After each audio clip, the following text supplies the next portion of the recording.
우리가 지난주에는 인생이 죄 때문에 모든 무거운 짐과 수고를 하고 살아간다라고 분명히 말씀을 나누었고요.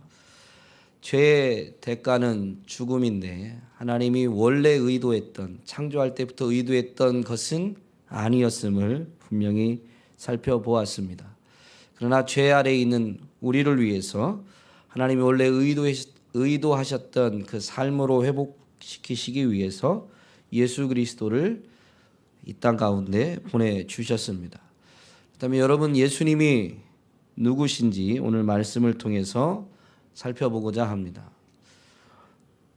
여러분은 예수님이 누구라고 생각하세요? 우리가 사실 기독교에서 믿는 믿음의 대상은 물론 하나님이시기도 하지만 하나님이라는 호칭은 다른 데도 있습니다. 사실 기독교에서 정말 믿는 믿음의 대상은 예수 그리스도이고요. 예수 그리스도를 통해서 예수 그리스도의 아버지 되시는 그 하나님, 성부 하나님을 우리가 믿게 되는 것이죠. 그렇다면 여러분이 아는, 여러분이 믿는 예수 그리스도는 과연 어떤 분이십니까? 여러분은 어떻게 알고 계시고 그 예수님을 어떻게 믿고 계십니까? 오늘 말씀을 통해서 이미 익히 아시는 분들은 되새겨보는 시간이 될 것이요. 알긴 알았는데 뭐라고 해야 될까? 이런 질문 앞에 내가 말하라고 하면 이렇게 뚜렷하게 말하기가 어려웠던 분들은 다시 한번 알아가는, 그러면서 되새기는 시간이 되시기를 주님의 이름으로 축복합니다. 사실 우리가 믿는 예수 그리스도가 믿음을 통해서 누리는 모든 복 자체입니다. 말이 어려운 말인가요? 제 표현이 좀 어려운가요? 다시 한번. 우리가 믿는 예수 그리스도는 우리가 믿음을 통해 누리게 되는 모든 복 자체입니다. 예수님을 믿어서 뭔가 얻는 것이 복이 아니고요. 예수님 자체가 복입니다. 예수님을 믿다 보니까 뭔가 따라오는 거예요. 제가 지금 이사 준비하느라고 막 분주한데 어디 가서 뭘 사면 뭘 덤으로 줄 때가 있어요. 그죠? 예를 들면 그런 겁니다. 냉장고를 사는데 냉장고 안에 이렇게 넣어서 사용하는 용기 같은 거, 플라스틱 용기 같은 거는 공짜로 주죠. 그런데 플라스틱 용기가 너무 예쁘고 이거 쉽게 살 수 없는 건데 서비스로 준다고 플라스틱 용기 때문에 냉장고를 사는 사람은 있나요? 없죠. 예수님을 믿음으로 인해서 따라오는 여러 가지들이 있을 수 있습니다. 오늘 우리 하준일 집사님 정말 기도 은혜롭게 해주셨는데 병이 낫는다든가 삶의 어떤 문제들, 물질의 문제가 해결되고 관계 문제가 회복된다든가 이런 것들이 따라오기도 합니다. 아직 맛보신 분이 많이 안 계신 것 같은데 앞으로는 예수님 때문에 이런 따라오는 은혜도 많이 맛보시게 되기를 주의 이름으로 축복합니다. 그래서 막 곳곳에서 사실 간증이 나와야 돼요. 왜냐하면 우리가 믿는 예수님은 분명히 살아계시니까, 그리고 지금도 우리와 함께 하시니까. 기도해 주셨는데 지금 그분이 결코 우리를 떠나지도 버리지도 아니하시고 함께 하고 계십니다. 그래서 정말 우리가 바로 믿으면 따라오는 건 따라오게 돼 있어요. 그래서 그때 우리는 이제 한 번 더 확인하게 되죠. 진짜 예수님 살아계시네. 예수님 정말로 나를 너무너무 사랑하시네라고 한 번 더 확인하게 되지만, 그것이 죄에서 우리를 구원하실 때 하셨던, 그러니까 예수님을 처음 믿었던 그때의 그 은혜보다 큰 건 아니죠. 어쨌든 우리가 믿는 예수님, 그 예수님이 사실 우리가 믿음을 통해서 받게 되는 모든 복의 전부입니다. 나머지는 그 예수님으로 인해서 일어나는 일이니까요. 어쨌든 오늘 본문을 통해서 예수님이 누구신지 살펴보고자 하는데요. 오늘 본문에는 기록되어 있지 않았지만 성경에서 예수님을 가장 많이 소개하는, 예수님이 누구신가에 대해서 가장 많이 알리시는 것이 뭐냐면 바로 하나님의 아들이시다라는 것입니다. 마가복음 1장 1절 예수님에 대해서 기록한 복음서인데 그 복음서의 시작을 이렇게 시작합니다. 하나님의 아들 예수 그리스도의 복음의 시작이다라고 선언합니다. 예수님이 하나님의 아들이시고 예수님이 그리스도시다라는 걸 선언한 것이죠. 이 복음서 즉 성경에 보면 예수님을 만난 사람들이 예수님이 누구신가를 알고 고백하는데 바로 이 하나님의 아들이다라는 고백을 합니다. 그것이 영적 존재이든 육을 입은 사람이든 또 친히 예수님과 함께했던 제자들이든 동일하게 고백합니다. 먼저 마가복음 5장 7절에 보면 이 고백이 나오는데 이 고백을 하는 존재는 사실 예수님이 거라사 지방에 들어가셨는데 그 지방에서 처음 만난 사람이 군대 귀신 들린 사람이었습니다. 그 군대 귀신 들린 사람이 고백하는 건데 성경의 내용을 잘 보면 사람 자체가 하는 고백이 아니라 그 귀신들이 하는 고백입니다. 이렇게 기록되어 있습니다. 마가복음 5장 7절입니다. 큰 소리로 부르짖어 이르되 지극히 높으신 하나님의 아들 예수여 나와 당신이 무슨 상관이 있나이까 원하건대 하나님 앞에 맹세하고 나를 괴롭히지 마옵소서. 지금 예수님이 초림은 예수님이 모든 것을 심판하고 이제 지옥을 보낼 자들은 지옥 보내고 천국으로 이끌 자는 천국으로 이끄는 그런 마지막 심판으로 오신 게 아닙니다. 예수님의 초림은 택한 자들의 구원을 위해서 오셨거든요. 그래서 아직 마지막 때가 아니기에 예수님이 심판의 때는 아닌데 그 예수님이 사실은 심판주이신 걸 이 영적 존재들이 알고 이렇게 고백한 겁니다. 하나님의 아들 예수여 지금 오심이 나와 무슨 상관이 있나이까 원하건대 하나님 앞에 맹세하고 나를 괴롭히지 마옵소서. 이 영적 존재들이 알죠. 영적 존재는 뭔가 매이거나 눌리지 않습니다.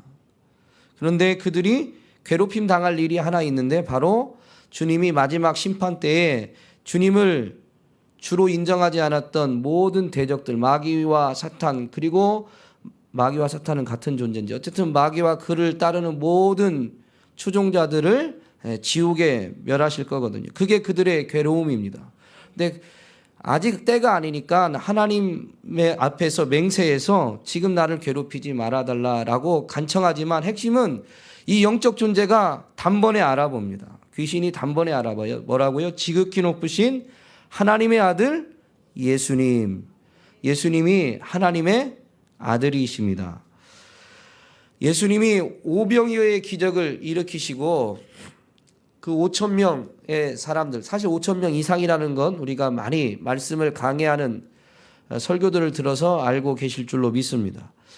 당시에 수로 세웠던 남자 성인들만 5천 명이니까 5천 명 이상이죠. 좋기 2만 명 이상으로 추정하는 이들이 많습니다. 왜냐하면 예나 지금이나 남자들보다 여자들이 더 잘 모여서 그때에도 그랬으리라 생각을 하고 또 아이들까지 왔다라고 치면 2만 명은 좋게 넘을 것으로 추정하는 것뿐입니다. 어쨌든 성경에 있는 대로만 해도 남자 장정만 5천 명입니다. 그들을 보리떡 5개와 물고기 2마리로 먹였습니다. 지금보다 먹고 살기가 힘들던 시대였죠. 그래서 그들이 배가 부르자 예수님을 왕으로 삼으려고 했습니다.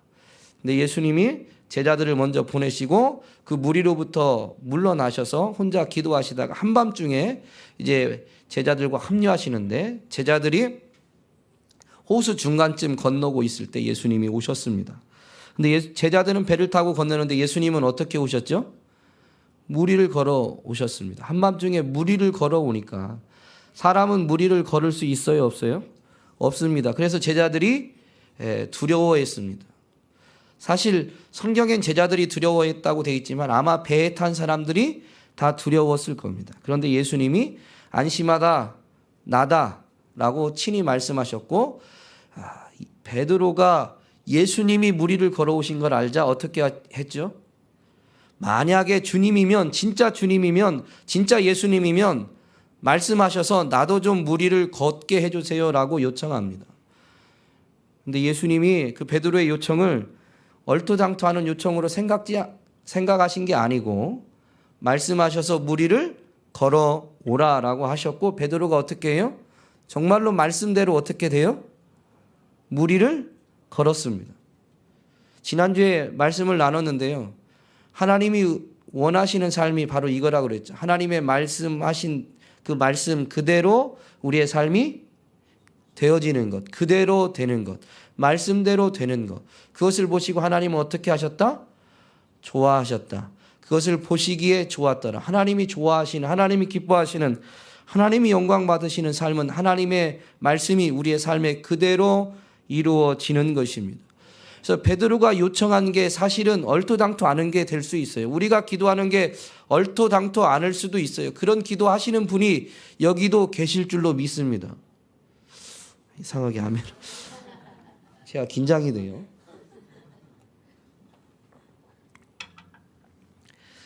최소한 제가 바라는 바람은 여기 모이신 분 중에 한 절반은 기도 제목 나누면 야, 너 무슨 기도를 그런 기도를 다 하고 그래, 이런 소리가 나올 만한 기도를 했으면 좋겠습니다. 왜냐하면 금요일 철야 때 말씀을 전했는데요. 예수님께는 능치 못할 일이 있다 없다? 잘 아시는데 기도는 그렇게 안 하세요. 예수님은 능치 못하실 일이 없다라고 이걸 다 아는데 기도는 예수님도 하실 일이 있고 못하실 일이 있을 것처럼 우리가 이렇게 나눠놓고 요것 정도만 기도하고 요건 안 되는 거니까 우리 스스로 그렇게 예수님을 제한할 수가 있습니다. 우리 기도가 그렇진 않나요? 그래서 제 바람은 누가 초신자인지 제가 잘 모르지만 하나님을 아는, 즉 하나님을 알아가는 단계에서 이제 시작하시는 분들은 하나님이 정말로 어떤 분이신지 제대로 알기 어려우니까 그런 기도, 사람이 염치가 있지 어떻게 그렇게 말하실 수 있는 분들도 있다고 치고, 반 이상은 말도 안 되는 그런 기도 제목을 가지고 기도하셨으면 좋겠습니다. 사실 말이 안 되는 걸 가지고 기도하다가 그게 되면 하나님이 말씀하셨고 그대로 되니라 할 때 우리는 뭘 아냐면 이거 하나님이 하셨구나. 100% 알죠. 우리 힘으로는 절대 안 되는데 하나님이 하셨구나. 그리고 하나님은 그 하나님이 하나님으로 인정되어지는 것을 너무 기뻐하시거든요. 사실 하나님을 기쁘시게 해드리는 그 비결 첫 단계는 이 얼토당토 않는 기도에 있습니다. 어쨌든 베드로가 얼토당토 않은 기도를 했지만 주님이 들으셨고 노라고 하지 않으셨어요. 그리고 주님이 말씀하셨습니다. 주님이 말씀하시니까 그대로 되어진 거예요. 이게 핵심입니다. 우리가 얼토당토 않은 기도를 했다고 해서 제가 전하고자 하는 하나님의 말씀은 여러분이 기도하면 다 얼토당토 하는 일들도 전부 다 이루어진다, 그게 아니에요. 그러나 주님이 들으시고 노라고 하지 않으시고 말씀해 주시면, 주님이 말씀해 주시면 그대로 됩니다. 주께 능치 못함이 심히 없으니까 그대로 되는 거예요.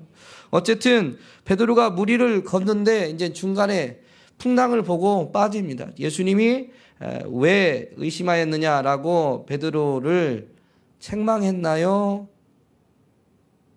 아니면 위로했나요? 각자가 알아서 해석하세요. 저는 위로한 걸로 해석이 됩니다. 왜냐하면 저는 자주 빠지는 사람이라 이게 책망으로 들려지면 신앙생활하기 힘들거든요. 물에 빠지는데 핵심은 손을 잡고 말씀하신다고 저는 생각합니다. 손을 잡고 건지면서 말씀하시는 거죠. 너 왜 의심했니? 의심 안 했으면 더 멋지게 걸어서 나를 만나고 나와 포옹도 할 수 있었을 텐데 라는 성경 구절은 없습니다. 저희가 혼자 묵상하면서 이게 책망일까? 아니면 위로일까? 예수님 바라볼 땐 분명히 걸었는데 바라보다가 중간에 바람 때문에 이는 풍랑, 바람은 눈에 안 보이니까요. 그러나 바람 때문에 이는 풍랑을 눈으로 보는 순간 빠진 거예요. 예수님 아닌 환경을 보는 순간 환경에 빠진 거죠. 어쨌든 예수님은 그때 베드로가 사실 예수님을 먼저 불렀고 예수님 오셔서 베드로의 손을 잡고 물에서 건지시면서 왜 의심하였느냐라고 말씀하신 겁니다. 그리고 이제 배에 오르셨어요. 이 과정을 배에 있는 사람들이 다 본 거죠. 그래서 마태복음 14장 33절에서 이렇게 기록합니다.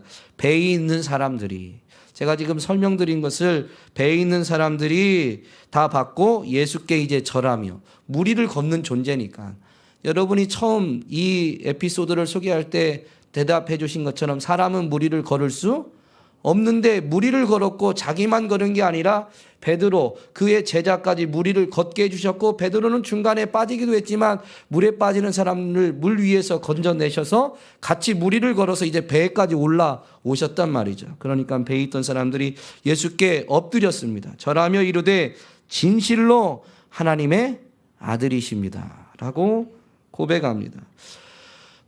가이사랴 빌립보 지역에서 예수님이 사람들이 나를 누구라고 하더냐라고 제자들에게 묻자 제자들이 자기들이 들었던 이야기를 예수님께 보고합니다.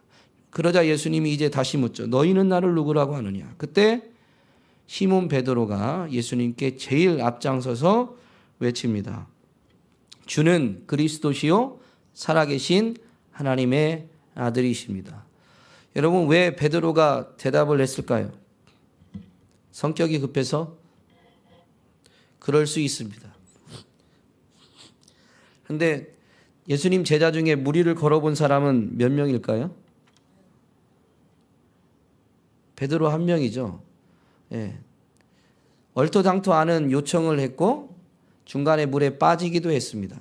우리는 이 좀 전에 드렸던 이 에피소드 가지고 베드로가 믿음이 약한 것처럼 생각하지만 사실은 제자 중에 무리를 거는 사람은 베드로 한 명밖에 없습니다. 얼토당토 않고 중간에 인간적 생각이 들어서 빠지기도 했다 할지라도 예수님 바라보고 뭔가 시도하고 도전했던 자는 베드로 한 명밖에 없고요.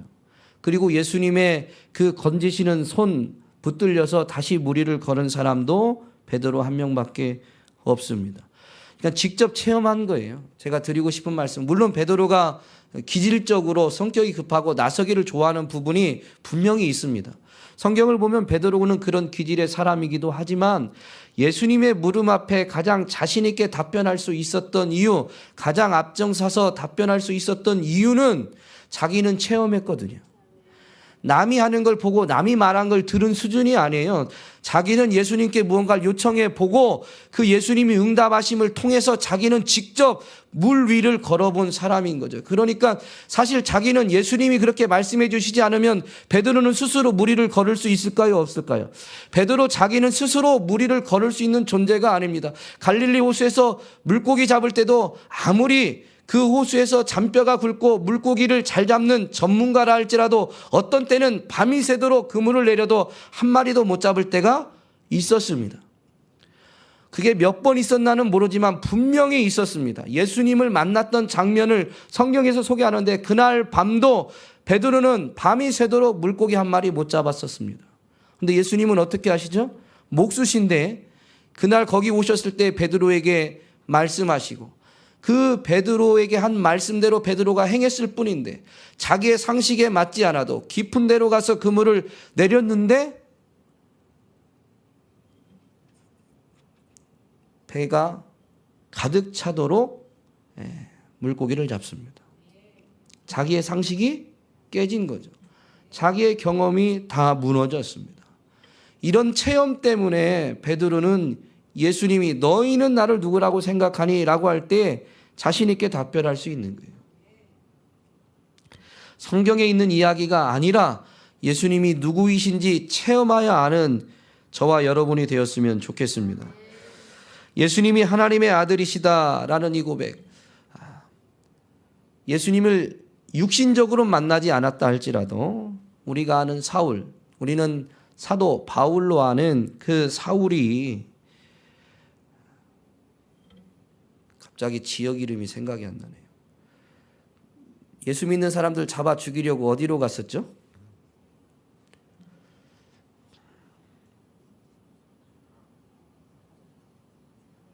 다메섹. 다메섹으로 가다가 감사합니다. 저보다 영성이 훌륭하신 분들이 이렇게 많아서.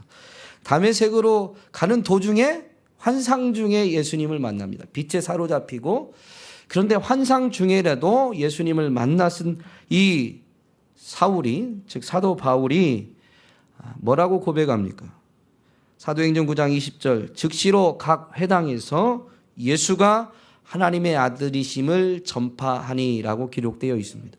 그 환상 중에 예수님을 만나고 우리가 그 예수님과 바울의 대화를 성경을 통해서 알고는 있지만 그 만난 예수님이 결국 누구이신지를 깨달아서 전하지 않고는 견딜 수 없어서 이전까지는 예수 믿는 사람을 잡아 죽이려고 했는데 이후로 이제 예수님이 하나님의 아들이심을 전파하게 됩니다.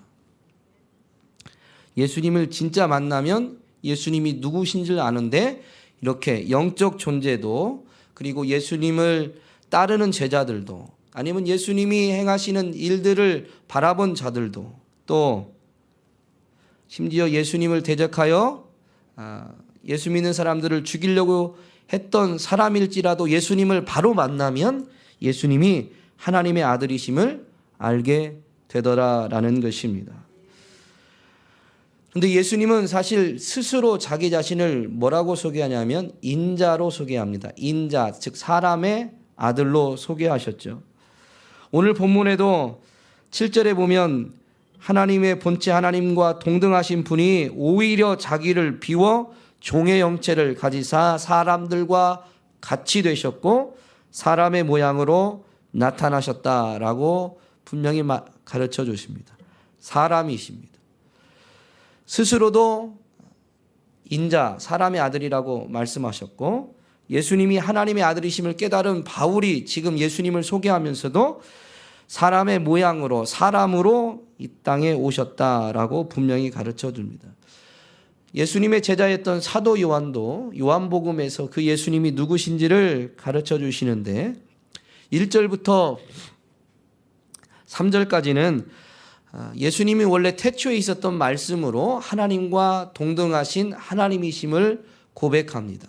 그리고 그 말씀이신 그 하나님과 동등하신 그 말씀이 없이는 창조된 것이 하나도 없다. 즉 모든 창조는 말씀이신 그 하나님으로 인해서 창조되어졌다라고 선언합니다. 즉 말씀이신 하나님은 곧 창조주임을 선언한 거죠. 그러면서 14절에서 말씀이 육신이 되어 우리 가운데 거하시니 우리가 그의 영광을 보았다라고 하면서 아버지의 독생자, 바로 하나님의 독생자, 하나님의 하나밖에 없는 아들, 바로 예수님이심을 가르쳐 주십니다. 그러니까 예수님은 말씀이신 하나님이시지만 사람의 모양으로 사람이 되신 분이신 거죠. 여러분, 이게 굉장히 중요한 건데요. 예수님은 곧 사람이시지만 하나님이셨습니다. 하나님의 아들이라는 표현은 사실 하나님으로부터 온 자, 하나님으로부터 나왔다라는 의미입니다. 저희 뒤에 제 아들이 있는데요. 저 아들은 저와 아내를 통해서 이렇게 나왔습니다. 저로부터 나왔죠. 그래서 저의 아들이 되는 것입니다. 인간도 부모로부터 자녀가 나오는 거죠. 그래서 누구로부터 이렇게, 즉 그 존재의 근원이 어디에 있느냐에 따라서 이 표현을 쓴 겁니다. 예수님이 하나님의 아들이다라는 표현은 예수님은 하나님으로부터 오신 분. 그런데 하나님으로부터 오셨지만 성경이 우리에게 가르쳐 주시기를 하나님과 동등하시고 하나님의 본체이신, 즉 하나님이시다라고 분명히 가르쳐 주십니다. 이 사실이 너무너무 중요한데요. 우리가 예수님을 통해서 죄사함 받고 영원한 생명을 얻는, 즉 구원을 받을 수 있는 비결이 바로 여기에 있습니다. 예수님은 사람이시기 때문에 사람인 저와 여러분을 대신할 수 있습니다. 어려운 얘기인가요? 예수님은 100% 사람이시기 때문에 저와 여러분을 대신할 수 있는 거예요. 저와 여러분을 대신해서 하나님께 변론하실 수 있죠. 그래서 그분은 인간의 몸을 입고 이 땅에 오셨을 때 모든 인생이 당할 시험을, 환난을, 어려움을 그 몸으로 직접 다 겪으셨습니다. 그리고 그래서 우리가 어려움에 처할 때, 시험에 빠질 때 예수님이 하나님 앞에 우리의 변호자가 되어 주십니다. 그분의 변호로 인해서, 그분의 대신해 주시는 그 은혜, 그리고 여전히 우리를 변호해 주시는 그 은혜로 우리가 구원을 받았고 구원을 이루어 가는 것입니다. 또한 그분은 하나님으로부터 오셨기 때문에 우리를 하나님께로 인도해 갈 수 있으신 분인 거죠. 그래서 하나님과 사람 사이를 완벽하게 연결시킬 수 있는 존재는 하나님이신 그분이 하나님의 아들이라는 이 신분, 호칭으로 사람이 되셔서 오신 그분 예수 그리스도 외에는 누구도 하나님과 사람 사이를 연결할 수, 즉 중보할 수 없습니다. 디모데전서 2장 5절에 이렇게 분명히 가르쳐 주십니다. 하나님은 한 분이시요 또 하나님과 사람 사이의 중보자도 한 분이시니 곧 사람이신 그리스도 예수라. 예수님이 인간의 몸을 입고 오셔서 우리를 대신하셨기 때문에 우리가 예수님 때문에 그 대속의 은혜를 입는 것입니다. 또한 예수님은 하나님이시기 때문에 오늘 믿어도 이후로 만약에 주님 다시 오시지 않는다면 1000년이 더 지나서 믿어도, 그때 믿어도 그 믿음은 여전히 유효합니다.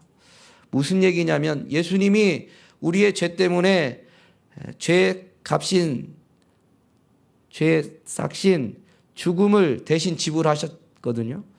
그 사건은 2000년 전에 일어났습니다. 예수님이 십자가에서 죽으신 사건은 2000년 전에 일어났다는 거죠. 그런데 2000년 전에 일어난 사건이 오늘을 사는 우리와 도대체 무슨 상관이 있느냐라는 것입니다.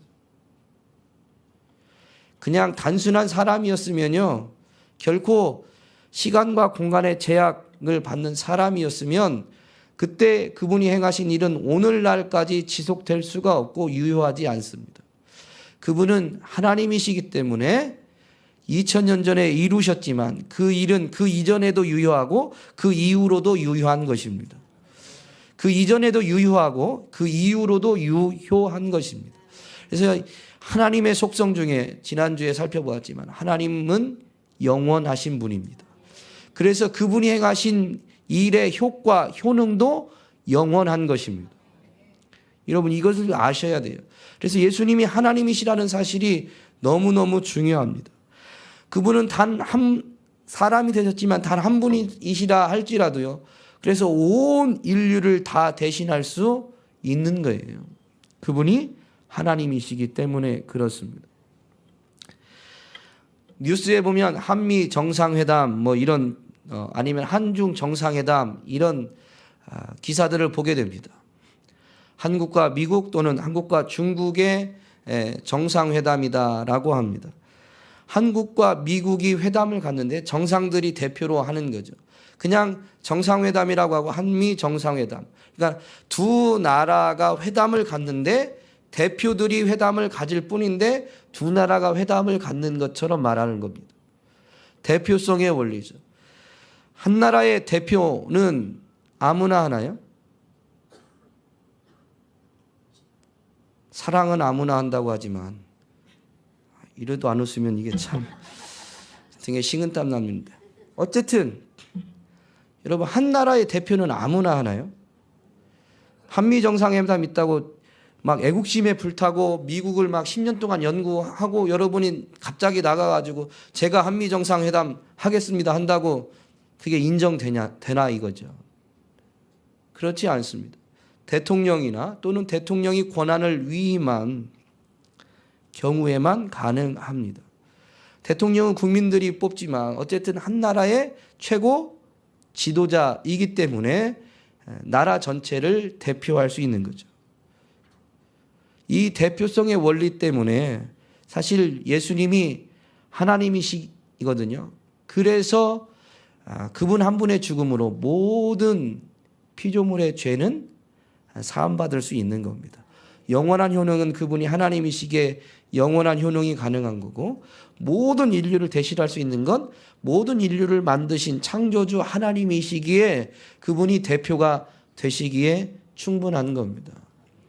그분은 하나님이시기 때문에 인간의 몸을 입으셨지만 죄가 있나요, 없나요? 죄가 없습니다. 성경에 여러 곳에서 그분은 죄가 없으신 분임을 분명히 가르쳐 주죠. 히브리서 4장 15절에 보면 우리에게 있는 대제사장은 우리의 연약함을 동정하지 못하실 리가 아니요 모든 일에 우리와 똑같이 시험을 받으신 이로되 죄는 없으시니라. 죄는 없으시니라 라고 분명히 가르쳐 주고요. 고린도후서 5장 21절에 보면 하나님이 죄를 알지도 못하신 이를 우리를 대신하여 죄로 삼으신 것은 죄를 알지도 못하신 이로 말미암아 우리를 대신하여 죄를 삼았다. 우리의 죄를 대신 지게 하셨다라는 것이죠. 그분은 죄가 없으신 하나님이시기 때문에 우리의 죄를 대신 지실 때에 혼자 지셔도 모든 인류의, 그리고 태초부터 세상 끝날까지에 존재하는 모든 사람들의 죄를 대신 담당할 수 있었던 것입니다. 그래서 이 예수님을 믿기만 하면 누구나 죄사함을 받습니다. 이 예수님을 믿기만 하면 누구나 죄사함을 받습니다. 뿐만 아니라 예수님은 죽으셨을 뿐만 아니라 3일 만에 부활하셨습니다. 죽음은 뭐에 대한 대가라고요? 죄에 대한 대가. 근데 예수님은 당신 자신은 죄가 있어요, 없어요? 모든 인류의, 모든 세상의 죄를 대신 지셨지만 예수님 자기 자신은 죄가 없으신 분이십니다. 그래서 하나님은 인류의 죄 때문에 죽으신 그분은 죄가 없으시기 때문에 어떻게 하셨다? 다시 살리셨습니다. 그런데 이게 성경은 어떻다라고 우리에게 선언하냐면 로마서 4장 25절에 예수는 우리가 범죄한 것 때문에 내줌이 되고 십자가에서 내어주셨다는 거죠. 자기의 생명을 내어주셨습니다. 또한 우리를 의롭다 하시기 위하여 살아나셨느니라. 죄 때문에 죽는 건데 예수님은 죄가 없으시니까 하나님은 그 죄 없으신 분을 살리셨어요. 죄 없기 때문에 살리신 거예요. 죄 없으신 분이 살아난 거죠. 그런데 이제 예수님을 우리가 믿는 순간 우리의 죄는 누가 대신 지신 거예요? 예수님이. 그래서 내가 죽어야 될 죽음은 누가 대신 죽으신 거예요? 예수님이 죽으신 거예요. 내가 죽어야 될 죽음은 예수님이 죽으셨기 때문에 우리가 예수님을 믿으면 우리는 죽을 필요가 있어요, 없어요? 없어요. 우리는 죽지 않습니다. 영적으로 죽지 않습니다. 육을 벗을 때 사람들은 죽음이라고 하지만 이제 예수님을 믿은 우리는 죽는 게 아니고 옮겨지는 겁니다. 이 땅에서 어디로? 하나님 나라로 옮겨지는 거예요. 예. 죽음이라는 게 관문이 될 수 있지만 어떤 상태, 하나님으로부터 분리되어지는 그 상태에 처하는 게 아니죠. 지난주에 안 오신 분들이 좀 계셔서 죽음은 뭐가 없어지는 소멸이 아니고 생명이 없어지는 소멸이 아니고 죽음은 하나님으로부터 분리되거나 영과 육이 분리되거나 하나님으로부터 영원히 떠나서 마귀와 그의 사자들을 위하여 예비된 지옥에 들어가는 것, 이게 영원한 죽음이다. 이렇게 분리되는 게 죽음이다라고 죽음을 지난주에 성경적으로 정의했었습니다. 어쨌든 예수님을 믿으면 우리는 안 죽습니다. 죽음이란 관문을 통과해서 옮겨지는 것뿐이지 죽는 게 결코 아닙니다. 예수님을 믿음으로 인해서 우리가 죽어야 될 죽음을 그분이 죽으셨고 그분은 우리의 뭐를 위해서 살아나셨다고 했죠? 지금 로마서 4장 25절에 우리의 의롭다 하심을 위해서. 그래서 예수님을 믿는 순간 우리의 죄값을 그분이 영원히 지불하셨기 때문에 우리는 예수 안에서 의롭다 함을 받는 겁니다. 예수님이 어떤 분이라고요? 죄가 없으신 분, 죄가 없기 때문에 살아나셨어요. 그래서 우리가 예수님을 믿으면 2000년 전에 그분이 다시 죽으신 죽으심이 우리의 것이 돼서 우리는 죄 때문에 죽어야 될 죽음은 이미 치러진 것이고, 예수님을 영접한 순간 예수님 안에서 예수님이 내 안에 계시면서 우리는 의롭다함을 인정받고 영원한 생명을 살게 되는 것이죠. 이 예수님을 영접하셨습니까? 이 예수님을 영접하셨습니까? 아직 영접하지 못하신 분이 계시다면 이 예수님을 영접하셔서 죄사함 받으시고 의롭다함을 인정받고 영원한 생명을 살아가시기를 주님의 이름으로 축복합니다. 예수님이 하나님이시고 인간이 되셨는데 그분은 인간이 되실 때 하나님의 아들로 오셨습니다. 하나님의 아들로 그래서 인정되셨죠. 그래서 이제는 누구나 예수님을 믿는 사람들이 죄사함 받고 의롭다함 받아 영생을 얻지만 그들의 신분은 뭐가 되냐면 하나님의 아들이 됩니다. 요한복음 1장 12절에서 분명히 가르쳐주죠. 영접하는 자, 곧 그의 이름을 믿는 자들은 뭐가 된다고요? 하나님의 자녀가 돼요. 그리고 자녀에게 뭐가 있어요? 권세가 있죠. 왕의 자녀는 아무것도 안 해도 왕자라는 신분을 갖추면서 왕자로서의 권위가 있습니다. 당연히 그 신분에 맞는 의무도 있지만 권위가 있는 거예요. 그의 신분 때문에 주어지는 권위가 있습니다. 여러분에게도 권위가 있습니다. 예수님을 영접하셨다면 분명히 권위가 있습니다. 그래서 하나님의 아들 예수 그리스도에 합당한 권위를 받게 되는 거예요. 부담스러우세요? 권위가 주어진다니까. 그래서 여러분, 제자들이 예수님이 그 권위를 그대로 깨닫게 해주셨을 때 예수님의 이름으로 나가서 어떻게 해요? 귀신도 쫓아내고 복음 전하면서 병도 고치게 됩니다. 여러분 보고 하라고는 안 할 테니까. 그러나 여러분이 그것을 맛보고 누리시든 아니시든 분명히 권위가 있습니다. 예수님을 믿고 하나님의 아들, 하나님의 자녀가 되는 은혜를 누리시고 그 권위를 통해서 삶에서 따라오는 은혜를 계속 맛보시게 되기를 주의 이름으로 축복합니다. 그것을 위해서 예수님이 2000년 전에 죽으시고 부활하시고 끝이 아니라 승천하셔서 하나님 보좌 우편에 앉으셨고요. 이제 영원히 그 보좌 우편에서 지금 뭐 하고 계세요? 그렇죠. 우리를 위해서 기도하고 계십니다. 우리를 위해서 기도하고 계십니다. 우리는 실패하고 실수하고 넘어지기 쉬운 존재입니다. 그런데도 불구하고 여전히 구원의 은혜를 맛보고 누리며 완전한 구원을 향해서 나아갈 수 있는 이유는 예수님이 하나님 보좌 우편에서 우리를 위해서 중보 기도하시기 때문입니다. 변호해 주십니다. 아까 말씀드렸지만 사람이 완전한 사람이 되셔서 사람이 당할 시험과 모든 고난을 직접 겪으셨습니다. 죄가 없으심에도 불구하고 죄 지은 인생들이 겪어야 될 시험과 고난과 모든 것을 직접 겪으셨습니다. 그래서 우리가 어려움에 처할 때 그분은 우리를 체휼하신다. 직접 경험하셔서 우리를 그대로 이해하신다라는 표현이죠. 이해하셔서 하나님 보좌 우편에서 우리를 위해서 기도해 주시는 거예요. 제가 사람의 몸을 이런 건 성경이 없습니다. 제 해석입니다. 예수님이 하나님과 이제 보좌 우편에서 대화하는 거죠. 아버지, 제가 사람의 몸을 입어봤잖아요. 우리 하준일 집사님이 기도하셨으니까. 그 하준일 집사 그 몸을 입고 지금 땅에서 저러고 있는 거, 인간의 몸을 입고 저러고 있는 거 지극히 자연스러운 겁니다. 인간의 몸을 입고 저 정도 한 것도 기특한 겁니다. 하나님 용서해 주시고 은혜를 베풀어 주세요. 인간의 몸을 입고 그 일을 겪어보셨기 때문에 주님은 하나님 보좌 우편에서 저를 대신해서 그렇게 변호해 주실 수 있는 겁니다. 그리고 그분의 그 중보 기도 변호하심 때문에 우리는 하나님의 긍휼과 은혜에서 배제되지 않고 여전히 실수했는데 여전히 넘어졌는데 또 불구하고 하나님의 그 긍휼 은혜를 입을 수 있는 겁니다. 그냥 긍휼과 은혜를 입고 그렇게 실수해도 넘어져도 괜찮아, 그래 이해해, 이 정도 수준으로 우리가 예수 그리스도를 통한 은혜를 입는 게 아니고요. 하나님은 예수님은 하나님 보좌 우편에서 하시는 일이 또 하나 있습니다. 뭘까요? 여러분이 답변을 안 하면 가끔은 제가 이런 기쁨이 좀 있습니다. 나만 아는 것 같은 기쁨.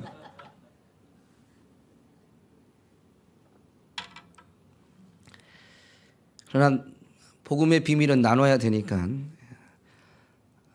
나눠야 되겠죠. 사도행전 2장 33절에 보니까 하나님이 오른손으로 예수를 높이심에 그가 약속하신 성령을 아버지께 받아서 너희가 보고 듣는 이것을 부어주셨느니라 라고 오순절 마가다락방 성령의 역사를 설명하고 계십니다. 이게 베드로의 설교죠. 예수님은 분명히 승천하셨거든요. 제자들이 보는 앞에서 승천하셨고 하나님 보좌 우편에 분명히 앉으셨는데 거기에서 지금 뭘 하시냐면 약속하신 성령, 약속의 자녀들에게 약속하신 성령을 하나님으로부터 받아서 부어주시는 일을 하신다라는 것입니다. 여러분은 성령을 받으셨지만 성령으로 완전히 충만하십니까? 충만한 은혜를 누리시기를 주의 이름으로 축복합니다. 그래서 기도하고 그래서 예배의 자리를 찾고 말씀을 가까이 하고 계신 줄로 믿습니다. 그러니까 하나님의 약속의 자녀들이 그 약속하신 성령을 사모해서 하나님 앞에 기도하고 간구할 때 예수님이 그 보좌 우편에서 하나님을 더 설득하는 거죠. 우리를 대신하니까, 우리를 위해 기도하니까, 우리가 기도하는 기도를 분명히 하나님이 들으실 때 옆에서 그 기도에 승해서 더해서 예수님이 우리를 도우셔가지고 하나님으로부터 약속하신 성령을 받아서 기도하는 우리에게 그 성령을 부어주시는 거예요. 그래서 우리가 용서함 받을 뿐만 아니라 그 일로 넘어진 것, 어떤 일로 넘어졌다 할지라도 그 넘어진 것 때문에 하나님의 용서함 받을 뿐만 아니라 그 자리에서 다시 일어날 힘을 얻게 되고 다시는 넘어지지 않을 수 있는 힘도 공급받게 되는 것입니다. 이게 성령의 역사죠. 그래서 성령은 예수님 사도행전 1장 8절에 오직 성령이 너희에게 임하면 우리는 뭐를 받아요? 권능, 그게 영어로 보면 파워입니다. 힘을 받는 거예요. 뭐 능력을 행할 힘이든 어쨌든 최소한 하나님을 아는 힘을 얻게 되고 말씀을 분별하여 하나님의 뜻을 깨닫게 되는 힘을 얻게 되고 하나님의 뜻대로 행할 힘, 죄를 이길 힘을 얻게 되는 것입니다. 정말로 성경에 나오는 기적적인 역사를 이룰 수 있는 힘도 좀 있으면 좋겠지만 그리 아니 된다 할지라도 산을 가르고 물을 가르는 힘은 아니라 할지라도 영적으로 하나님을 기쁘시게 해드릴 만한 힘은 분명히 공급받는 거예요. 하나님의 뜻이 무엇인지 알게 되고 하나님의 뜻대로 순종할 힘을 얻게 되고 그리고 죄를 이길 힘을 얻게 됩니다. 이것이 성령의 역사입니다. 그런데 그것을 누가 부어주신다고요? 하나님 보좌 우편에서 예수님이 약속하신 자녀들에게 부어주십니다.